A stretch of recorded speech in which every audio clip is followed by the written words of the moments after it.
The roar of motorcycles echoed down the empty highway when a little girl stumbled onto the road, waving her tiny arms, tears streaming down her face. "Please, please help," she cried, her voice shaking. "They're beating my mama." That one sentence changed everything. If you're watching this right now, don't forget to like this video and subscribe, because what you're about to hear is a story that proves heroes don't always wear capes. Sometimes, they ride on two wheels with leather jackets and hearts stronger than steel. The sun was dipping behind the hills, painting the sky orange as a group of bikers cruised along a countryside road. The Iron Wolves, known for loud engines, louder laughs, and, secretly, some of the biggest hearts on the highway. Leading the pack was Ryder, a rough-looking man with tattoos and a past he never talked about. Beside him rode Tank, a mountain of a man with a gentle soul, and Ghost, silent and calm, whose sharp eyes missed nothing. They were halfway to their yearly charity ride when Ryder spotted someone ahead, small, stumbling, terrified. "Slow down," he signaled, and the engines fell silent one by one.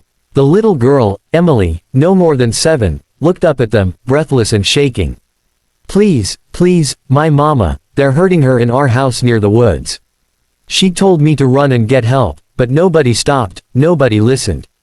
Her voice broke. That was all Ryder needed to hear.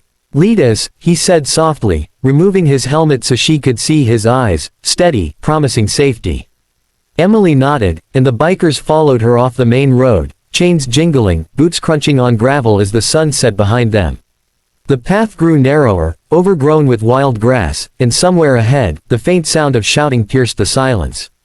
Ryder's jaw tightened. He remembered a night years ago, sirens, crying, the sound of fists, his own mother defending him from a man who thought love meant control. He couldn't help her then. But he could help someone now. They reached a small roadside cabin, paint peeling, windows cracked. Inside, the argument exploded into crashing furniture and muffled cries. Tank looked to Ryder. "What's the call, brother?" Ryder took a breath. "We don't throw fists unless we have to. But nobody harms a woman or child while we're breathing." "Understood." The bikers nodded in unison, steel rings on leather gloves. Ghost circled around the back with 2 others, while Ryder and Tank approached the front door. Emily hid behind Ryder's leg, clutching his jacket as if it were the last piece of hope she had. Ryder knocked, hard. The shouting paused. Footsteps approached. The door flew open, revealing a man with anger stirred into his eyes like poison. He stared at Ryder, ready to bark a threat, but stopped when he saw the line of bikers behind him. "What do you want?" he spat. Ryder's voice stayed calm, but unshakable. "We heard someone needed help." Before the man could slam the door, Emily darted forward. "Stop. Please stop. Mama needs help." Her cry shook something inside the bikers, and maybe inside the man too. He froze, guilt flickering through his eyes before anger drowned it again.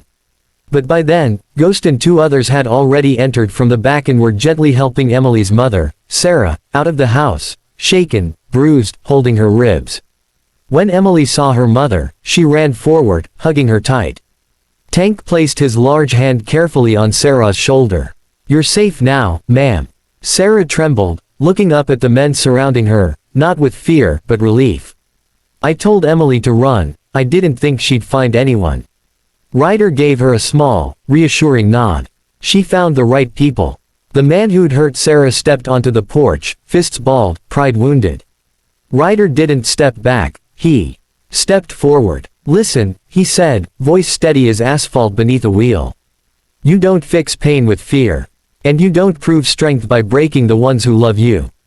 Tank crossed his arms. Ghost stayed silent but sharp, ready if things turned ugly. The man looked at Emily clinging to her mother. Something in his face cracked, regret, shame, something that had been buried too deep for too long. Ryder didn't shout. He didn't threaten. He simply said, "If you want to change, get help. If you want to run from your mistakes, we'll be here when you stop running. But if you ever raise your hand at them again," his voice lowered, colder, "you'll answer to all of us."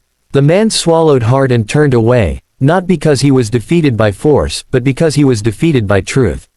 The bikers helped Sarah and Emily gather their belongings. With gentle hands, they loaded everything onto their motorcycles. Emily rode between Tank and Ghost, her small hands clutching the sides, eyes wide with awe as the engines hummed beneath her. They didn't take them far, just to a safe shelter along the same roadside, where volunteers greeted them with warm blankets, food, and open hearts. Sarah held Ryder's hand before he left. "I thought nobody cared," she whispered. Ryder shook his head. "Someone always cares. Sometimes they're just riding by at the right moment." Emily lifted her little pinky toward Ryder. "You promise you'll come visit?" Ryder hooked his pinky with hers. "I promise." Then he revved his engine, the iron wolves lined up behind him, and as they rode off, Emily's voice carried after them. Thank you, bikers." The wind took her words, spreading them across the open road like a prayer. A reminder that strength is not measured by how hard we hit, but how fiercely we protect. So if this story touched your heart, even a little, hit that like button, subscribe, and share it with someone who needs hope today.